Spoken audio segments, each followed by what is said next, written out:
ازيكم حبايبي؟ عاملين ايه؟ يا رب تكونوا بخير وعلى خير دايما.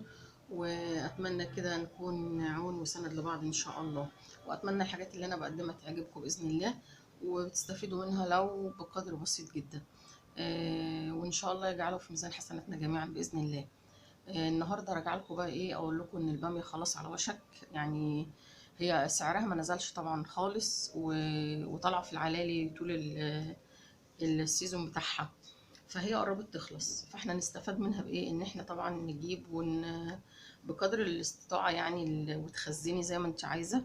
لان دي برضو بتنفعك برضو في ايه، في عزومات وحتى لو مش عزومات، بتبقى مثلا معاكي، بيكون شهر رمضان تقريبا جه وهي ما بتكون لسه يعني طالعه، بس بتكون غاليه جدا جدا عن الايام اللي هي فيها دلوقتي. فطبعا الحاجه قدامك اهي، زي ما انت شايفه. انا جايباها طبعا على بعضها، مش منقياها يعني. لان انا ما بحبش الصغيره قوي قوي يعني. اللي زي دي كده مثلا حلوه، واللي زي دي زي ما انتم شايفين دي باميه فلاحي. الفلاحي الحمراء دي بتكون حلوه جدا جدا، وبتتحمل معاكي في التخزين. لو قعدت من السنه للسنه مش بيجرى لها اي حاجه. طبعا انا مش بحط لها اي حاجه خالص. هتشوفوني وانا بعملها معاكم، وهتشوفوا اللي انا اللي انا حطاها برضو ماشي حبايبي. كده معانا هي الباميه. طبعا كلنا بنعرف نقمعها. طبعا بتتغسل الاول وبتتنشف زي ما انت شايفه كده. ما ينفعش تغسليها بعد ما تقمعيها، لانها بتبقى مش كويسه خالص. لازم تتغسل كويس جدا جدا، لانها بتبقى مليانه تراب وطينه من الارض، فلازم تتغسل وتتنشف زي ما انت شايفاها كده اهي. ماشي، نعملها بقى مع بعض. طبعا التقميع يعني سهل جدا جدا، مش محتاج ان هو يتشاف، يعني كلنا عارفين اهو. ماشي. في ناس بتقسمها من النص، انا مش بقسمها من النص الا لو كبيره قوي يعني. لو كبيره قوي تتقسم، انما دي مش مستاهله ان هي ايه تتقسم. وفي ناس بيقوموا عاملينها كده عشان تشرب الصلصه بتاعتها.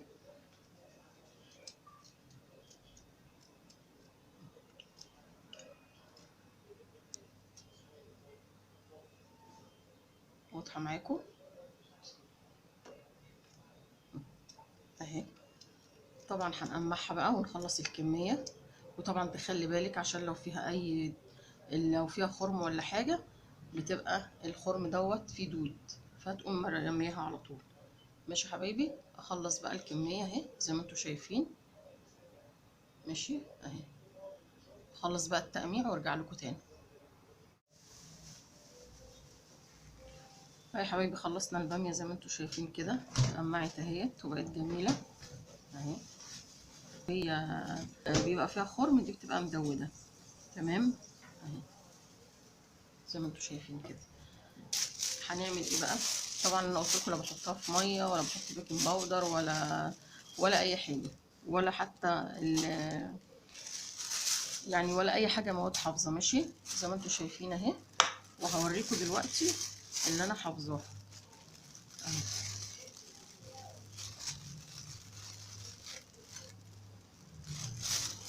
دوت كيس تلاجة عادي. بتجيبي بقى البامية تعمليها كده زي ما هي كده،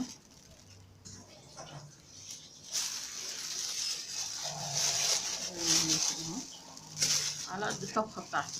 جايبة كيلو، جايبة نص كيلو، جايبة 10 كيلو، براحتك زي ما انت عايزة.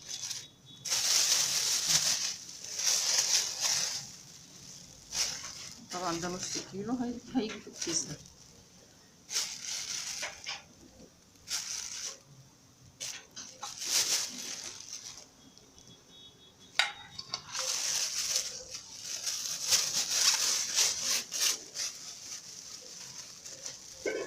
تقفليه كده عادي اهو.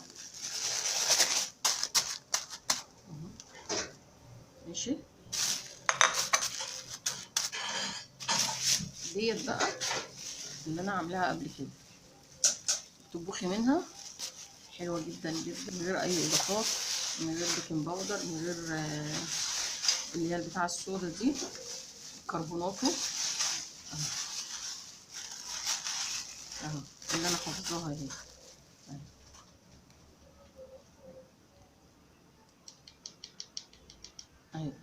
من غير بيكنج باودر، من غير كربوناتو، من غير ميه سخنه، من غير ميه ساقعه، زي ما انتم شايفين اهو.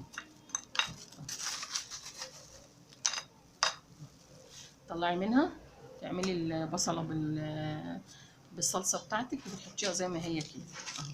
بصوا التلج بتشويها اهو، والخضار بتاعها اهو، تفرق يعني اللي هي لسه معموله اهي. شايفين اللون؟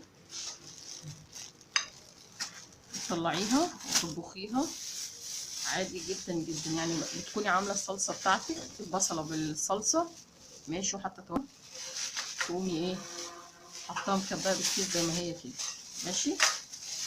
فانا حبيت اوريها لكم واقول لكم اللي متخزنه اهي، واللي لسه معموله اهي زي ما هي كده، هتبقى بالكيس قدامكم زي ما دي طالعه من الثلاجه اهي اهو ماشي. وبالهنا والف شفا، واتمنى تجربوها بالطريقه بتاعتي، هتعجبكم باذن الله. اشوفكم على خير حبايب مطبخ عز، مع السلامه.